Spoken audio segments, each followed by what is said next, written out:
네, 안녕하세요. 오늘 티모시 켈러 목사님의 창세기 18장 설교 일부를 통해서요. 아주 흥미로운 지점들을 좀 깊이 파고들어 볼까 합니다. 오늘 다룰 내용은 그 소돔이라는 도시의 운명을 두고 하나님과 아브라함이 벌이는 어떻게 보면 약간은 기묘한 대화인데요. 처음 이 장면을 보면 진짜 막 시장에서 가격 흥정하는 것처럼 보이기도 하잖아요.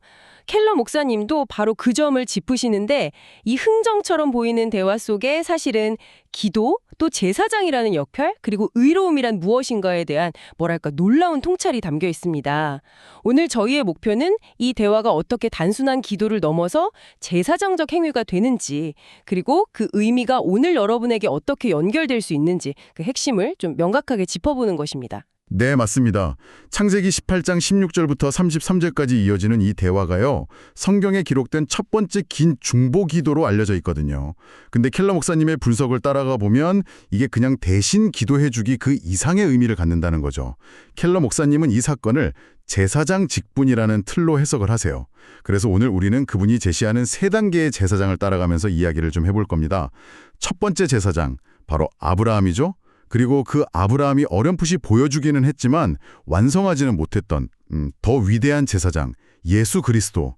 그리고 마지막으로는 이 모든 것을 이해했을 때 바로 여러분 자신이 부름받은 새로운 제사장으로서의 역할, 이 세 가지 관점을 중심으로 그 핵심 통찰들을 한번 뽑아내 보겠습니다. 좋습니다. 그럼 첫 번째 단계, 아브라함 이야기부터 시작해보죠.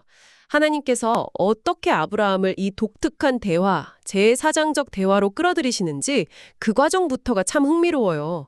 새 방문객, 그러니까 하나님과 두 천사가 소돔으로 가려고 할 때 하나님께서 갑자기 자신의 계획, 소돔 심판 계획을 아브라함에게 알리기로 결정하시잖아요. 네, 여기서 왜 심판하시는지 그 이유가 중요합니다. 20절에 보면 소돔과 고모라에 대한 부르짖음이 크고 그 죄악이 심히 무겁다 이렇게 나오거든요. 켈러 목사님은 이 부르짖음이라는 히브리어 최악하라고 하는데요. 이게 성경 전체에서 보면 주로 억압받고 착취당하는 약자들 있잖아요. 폭력이나 불의의 희생자들이 정말 절망 속에서 외치는 소리, 이걸 의미한다고 강조하세요. 그냥 시끄럽다는 게 아니고요. 실제로 에스겔 16장 49절이 소돔의 죄를 구체적으로 딱 명시하는데 그 내용이 교만함과 음식물의 풍족함과 태평함 속에서 가난하고 궁핍한 자를 도와주지 않았다는 거예요. 그러니까 사회적 약자에 대한 무관심과 압제, 이게 그들의 핵심 죄악이었다는 거죠. 아, 잠깐만요. 여기서 많은 분들이 좀 혼란스러워하는 지점이 있는 것 같아요. 보통 구약의 하나님은 막 무서운 심판의 하나님이고 신약의 예수님은 사랑의 하나님이다. 이런 식으로 약간 이분법적으로 생각하기 쉬운데요. 근데 켈러 목사님은 그게 너무 피상적인 이해라고 딱 지적하시죠. 오히려 억눌린 자들의 그 부르짖음을 들으시는 자비로운 하나님이라면 때로는 그들을 향한 심판이 자비의 다른 표현일 수도 있다. 이 관정이 참 흥미롭더라고요. 정확합니다. 약자의 부르짖음을 외면하지 않는 공의와 또 약자를 불쌍히 여기는 자비가 사실은 동전의 양면 같다는 거죠. 그리고 하나님께서 아브라함을 이 대화로 이렇게 초대하시는 방식도 되게 주목할 만해요. 켈러 목사님은 세 가지 단서를 제시하는데요. 첫째는 17절에서 내가 하려는 것을 아브라함에게 숨기겠느냐, 이렇게 홍잡말처럼 말씀하시는 거예요. 이건 뭐 거의 알려주기로 마음먹었다는 뜻이잖아요. 신뢰의 표현이죠. 둘째는 22절에서 다른 천사들을 먼저 소돔으로 보내고 아브라함하고만 단둘이 남으시는 장면. 일부러 대화의 장을 만드시는 거죠. 그리고 셋째, 21절에서 내가 이제 내려가서 과연 내게 들린 부르짖음과 같은지 그렇지 않은지 내가 보고 알려 하노라 하실 때 그 그렇지 않은지라는 여지를 남기시는 거. 이게 아브라함의 개입할 문을 슬쩍 열어두시는 거예요. 마치 네 생각은 좀 어떠냐 하고 물으시는 것처럼요. 아, 그렇군요. 그리고 23절에 아브라함이 가까이 나아가 이르되 라는 표현이 나오는데 여기서 가까이 나아갔다. 히브리어로 와잇가쉬라고 하셨죠? 이 단어가 결정적이군요. 켈러 목사님이 인용한 노버트 알터라는 학자의 분석에 따르면 이게 그냥 물리적으로 다가간 게 아니라 법정에서 변론하려고 판사한테 다가서는 그런 행위를 묘사하는 법률 용어라고요. 이미 하나님 앞에 서 있었는데 또 다가갔다고 표현한 건 하나님께서 아브라함에게 소돔을 위한 변호인, 그러니까 법적 대리인 역할을 맡기셨다. 이렇게 해석할 수 있다는 거네요. 바로 그 지점입니다. 그리고 아브라함이 이 제사장적 변호인 역할을 수행하는 방식이 정말 놀라워요. 켈러 목사님은 세 가지 측면을 강조하는데요. 첫째는 그 기도의 보편성이에요. 아브라함이 자기 조카 롯이나 자기 가족만 구해달라고 기도하지 않거든요. 24절 보면 그 성읍 전체를 위해 간구해요. 여기에는 자기랑 직접적인 관계도 없고 어쩌면 좀 적대적일 수도 있는 가나안 원주민들까지 포함되는 거죠. 켈러 목사님은 고든 웨놈이라는 학자의 주석을 인용하면서 다른 선지자들이 주로 자기 민족의 구원을 위해 기도했던 것과 비교할 때 이건 구약 전체에서도 아주 이례적인 모습이라고 설명합니다. 와, 자기 핏줄이나 민족을 넘어서 심지어 이방인 전체를 위해서 하나님의 공의에 호소하며 나선다는 거 확실히 특별하게 들리네요. 그럼 두 번째 놀라운 점은 뭔가요? 두 번째는 그 기도의 신학적 깊이입니다. 아브라함이 단순히 소돔 멸망시키지 말아주세요 하고 감정적으로 매달리는 게 아니에요. 그는 하나님의 성품 자체에 근거해서 질문을 던지거든요. 그 유명한 25절 말씀 있잖아요. 세상을 심판하시는 이가 정의를 행하지 아니하시겠나이까? 이건 하나님을 비난하거나 의심하는 게 아니고요. 오히려 당신은 정의로운 분이시니까 당연히 정의에 맞게 행동하실 것을 믿습니다. 라는 강력한 신뢰를 바탕으로 한 수사적인 질문인 거죠. 하나님의 공의라는 그 속성 자체를 딱 붙들고 논증하는 거예요. 이야, 하나님의 성품을 걸고 넘어지는 거네요. 아주 대담한 접근인데요. 그렇다면 세 번째 핵심은 무엇인가요? 세 번째는 바로 24절에서 시작되는 핵심 질문이에요. 그 성읍 안에 의인 50명이 있을지라도 주께서 그곳을 멸하시고 그 50명의 의인을 위하여 그 성읍을 용서하지 아니하시리까? 여기서 용서하다는 히브리어 나사라는 단어는 죄를 짊어지다, 들어올리다, 면제해주다 뭐 이런 의미를 다 포함하는 단어거든요. 켈러 목사님은 이 질문의 핵심을 이렇게 파악합니다. 소수의 의로움이 다수의 불의함을 상쇄하거나 덮을 수 있는가 하는 질문이요. 이게 바로 다음에 이야기할 공동체적 책임이라는 현대인에게는 좀 낯설 수 있는 개념하고 딱 연결되는 지점입니다. 아, 공동체적 책임. 이 개념, 네, 흥미롭습니다. 켈러 목사님이 지적하셨듯이 특히 현대의 서구 사회는 극단적인 개인주의에 익숙해서 내 책임은 나한테만 있다. 이렇게 생각하기 쉽잖아요. 조상의 죄나 뭐 공동체의 잘못이 나랑 무슨 상관이냐 이런 식으로요. 그렇죠. 하지만 성경을 비롯해서 많은 고대 문화권에서는 개인의 책임 못지않게 공동체적 연대 책임, 이걸 중요하게 여겼어요. 개인의 선택과 책임이 분명히 존재하지만 동시에 한 개인이 속한 가족, 부족, 민족의 행위가 그 구성원 전체에 영향을 미친다는 관념이죠. 예를 들면 여호수아 7장에 나오는 아간 이야기가 유명하잖아요. 아간 한 사람이 하나님의 명령 어기고 전리품 숨겼는데 그 결과로 그와 그의 온 가족, 심지어 가축까지 다 돌에 맞아 죽는 벌을 받거든요. 현대적인 개인주의 시각으로 보면 이게 끔찍하게 부당해 보일 수 있지만 당시에는 공동체의 죄는 함께 책임진다는 인식이 강했던 거죠.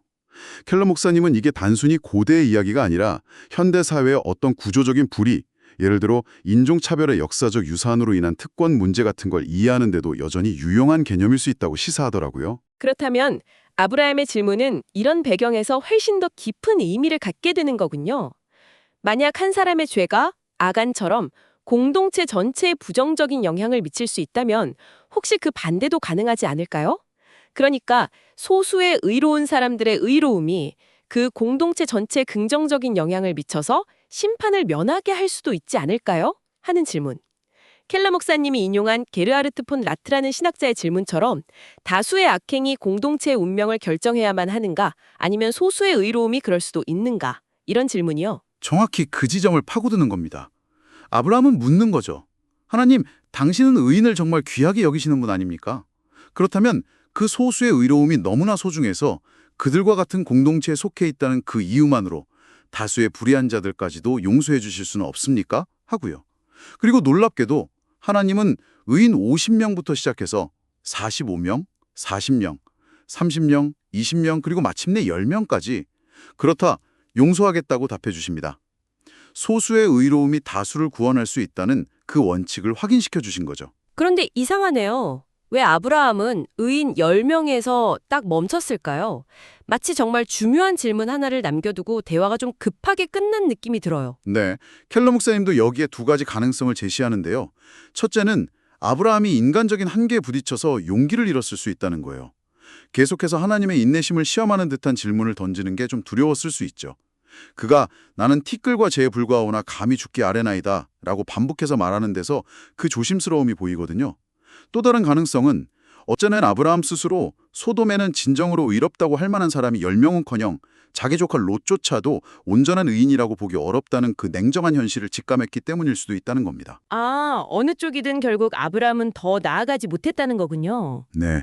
그래서 결정적으로 빠진 질문이 생기는 거죠. 주여, 노하지 마옵소서 내가 이번만 더 아뢰리이다. 거기서 단 한 명의 의인을 찾으시면 어찌하시겠나이까? 이 질문이 던져지지 않았어요. 켈러 목사님은 이걸 마치 교향곡의 마지막 화음이 해결되지 않은 채 그냥 딱 끝난 것 같다고 표현합니다. 아브라함은 놀라운 발견을 했어요. 대리적 의로움, 즉 다른 사람의 의로움이 불의한 자들을 구원할 수 있다는 원리. 마치 험준한 산맥을 넘는 비밀 통로를 발견한 셈이죠. 하지만 그는 그 길을 열거나 통과할 수는 없었어요. 왜냐? 그에게는 그 통로를 열어줄 단 한 사람, 그 도시에 세울 진정으로 의로운 한 사람이 없었기 때문이죠. 결국 그는 집으로 돌아갈 수밖에 없었습니다. 바로 이 미완성의 지점에서 더 완전하고 위대한 대제사장의 필요성이 정말 명확해지는군요. 켈러 목사님은 여기서 아브라함과 예수님을 아주 극명하게 대조합니다.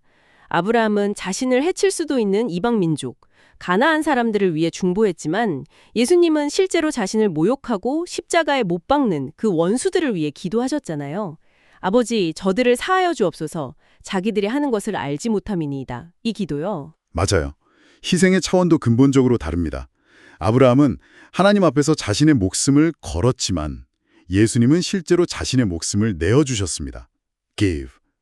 히브리서 기자가 말하듯이 예수님은 다른 제사장들처럼 반복해서 제사를 드릴 필요 없이 단 한 번 자신의 몸을 드림으로써 죄를 영원히 속죄하는 제사를 완성하셨다고 증언하죠. 그렇다면 핵심적인 차이는 이거겠네요.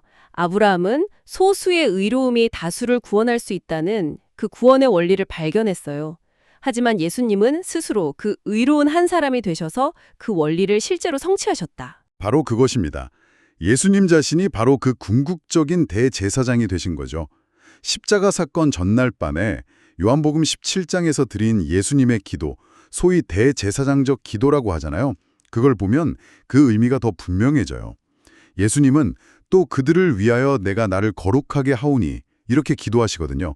이 말은 자신이 바로 그 유일무이하고 온전한 의로운 한 사람이 되겠다는 선언이에요.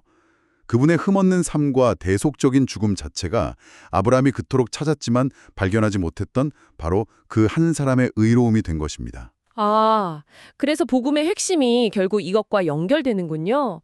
우리가 예수님을 믿는다는 것은 그분과 연합하는 것이고 그분의 완벽한 의로움이 마치 우리의 것인 양 하나님께서 여겨주신다는 것. 하나님이 불의한 우리를 용서하시는 근거는 우리 자신에게 있는 게 아니라 오직 의로운 한 분, 예수 그리스도 때문이라는 것. 이야, 이것이 바로 아브라함의 그 미완성된 질문에 대한 궁극적인 답변이네요. 네, 맞습니다.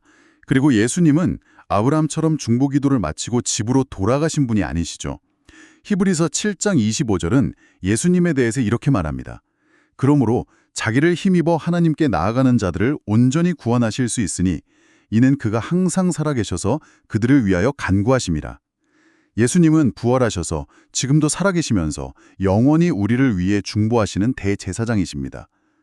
베드로가 예수님을 부인할 것을 아시고 그가 넘어지기 전에 이미 그의 믿음이 떨어지지 않기를 기도하셨던 그 예수님을 생각해 보세요. 그분의 기도는 실패하거나 거절당할 수가 없어요. 그분은 완전하고 영원한 우리의 대제사장이시기 때문이죠. 자, 그럼 이 모든 놀라운 이야기가 오늘을 사랑하는 여러분에게는 어떤 의미를 가질까요? 여기서 세 번째 단계, 즉 신약 성경이 그리스도인들을 왕 같은 제사장이라고 부르는 개념으로 넘어갑니다. 켈러 목사님은 제사장을 다리에 비유하는데 이 비유가 참 적절해 보여요. 다리는 분리된 두 공간을 연결하고 건너지 못할 간격을 메워주잖아요. 제사장은 한편으로는 하나님과의 깊은 친밀함, 기도나 예배, 임재 경험 같은 걸 누리고 다른 한편으로는 세상과 사람들을 향한 깊은 공감과 연민, 특히 고통받고 소외된 이들을 섬기는 마음을 가진 존재. 하나님과 세상을 잇는 달인 셈이죠. 네, 아브라함이 바로 그 모범을 보여줬죠. 하나님과 얼굴을 마주하고 대화할 정도의 놀라운 친밀함을 누렸고 동시에 자신과는 아무 상관없어 보이는 소돔 사람들, 심지어 잠재적 위협이 될 수도 있는 가나안 족속에게까지 연민을 느끼면서 그들을 위해 변호했잖아요. 정말 하늘과 땅 양쪽에 깊이 발을 딛고 서 있는 그런 다리 같은 모습이죠. 그런데 켈러 목사님은 여기서 중요한 함정을 딱 지적합니다. 단순히 그래, 나도 아브라함처럼 기도해야지, 아브라함처럼 사람들을 사랑해야지 이렇게 결심하고 노력하는 것만으로는 결국 좌절할 수밖에 없다는 거예요. 왜냐하면 우리의 기도 생활이나 공감 능력을 아브라함 수준이랑 비교하면 늘 부족하게 느껴질 테니까요. 나는 왜 아브라함처럼 담대하게 기도 못할까? 나는 왜 저 사람 고통에 진심으로 공감 못할까? 뭐 이런 자책감에 빠지기 쉽다는 거죠. 주요하다고 강조합니다. 아브라함에게서 곧바로 우리 자신에게로 건너뛰려고 하면 실패할 수밖에 없다는 거예요. 아브라함처럼 되는 유일한 길은 아브라함이 희미하게 가리켰던 바로 그 위대한 대제사장 예수 그리스도를 통해서만 가능하다는 거죠. 우리의 부족한 노력을 의지하는 게 아니라 이미 우리를 위해 모든 것을 이루신 예수님의 대제사장 되심 안에 온전히 안식하는 것, 그것이 진정한 변화의 출발점이라는 겁니다. 예수님의 대제사장 되심을 믿고 그 안에 안식한다는 것이 구체적으로 우리의 기도 생활이나 다른 사람을 향한 공감에 어떤 변화를 가져올 수 있을까요? 좀 더 풀어 설명해 주시면 좋겠습니다. 네, 켈러 목사님은 두 가지 측면에서 설명하는데요. 첫째는 기도 생활이에요. 아브라함의 기도는 놀라운 겸손, 나는 티끌과 재와 같사오나, 또 놀라운 담대함, 감히 주께 아뢰나이다. 이 역설적인 조합이 어떻게 가능할까요? 바로 복음이 우리에게 주는 이중적인 자기 인식 때문이라는 거죠. 내 자신을 보면 여전히 죄인이고 연약하지만 티끌과 재, 동시에 그리스도 안에서 나는 완전히 용납되었고 의롭다 칭함받았기 때문에 하나님의 보좌 앞에 언제든 담대히 나아갈 수 있다. 은혜의 보좌 앞에 담대히 나아갈 것이니라. 이 사실을 함께 붙드는 겁니다. 이 두 가지 진실 중에 하나만 붙들면 겸손하지만 너무 소극적인 기도가 되거나 아니면 담대하지만 좀 교만한 기도가 되기 쉽거든요. 하지만 복음은 우리에게 아브라함처럼 겸손하면서도 담대한 기도를 가능하게 한다는 거죠. 아, 자신의 비참함과 그리스도 안에서의 존귀함을 동시에 아는 것. 이것이 기도에 겸손과 담대함을 준다는 통찰이군요. 그럼 두 번째, 공감과 섬김의 영역은 어떻게 변화될까요? 이것도 마찬가지 원리입니다.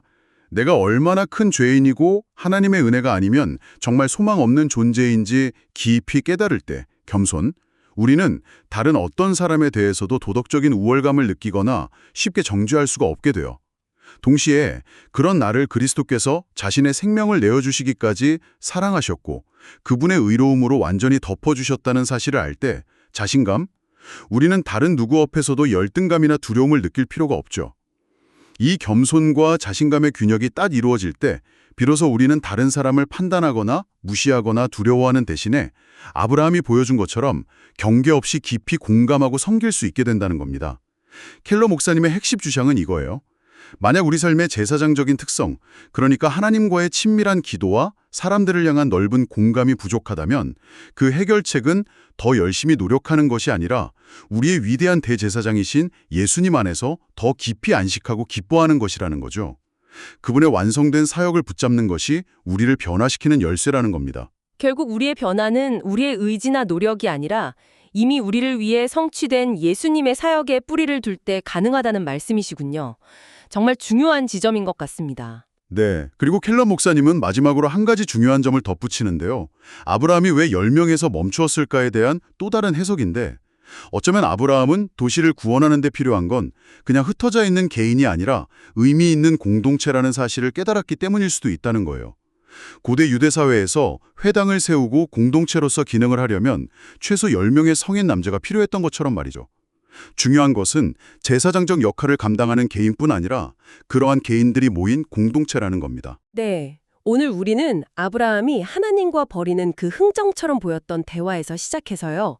제사장 직분의 본질, 또 공동체적 책임과 대리적 의로움, 그리고 이 모든 것을 완성하신 예수 그리스도의 궁극적인 대제사장 역할, 나아가 오늘 여러분이 부름받은 새로운 제사장으로서의 소명까지 정말 깊이 있게 살펴보았습니다. 여러 통찰이 있었지만 핵심을 요약하자면 이거 같아요. 아브라함은 의로운 소수가 다수를 구원할 수 있는 그 길을 발견했지만 그 길을 열지는 못했고 예수님께서 친히 그 길이 되시고 완성하셨으며 이제 우리는 그 예수님 안에서 그분을 통해서만 새로운 제사장으로 살아갈 수 있다는 것. 맞습니다. 오늘 나눈 이야기들을 마무리하면서 여러분께 한 가지 좀 생각해 볼 질문을 던지고 싶습니다. 켈러 목사님은 제사장적 공동체가 도시를 구원할 수 있는 힘이 있다고 강조했거든요.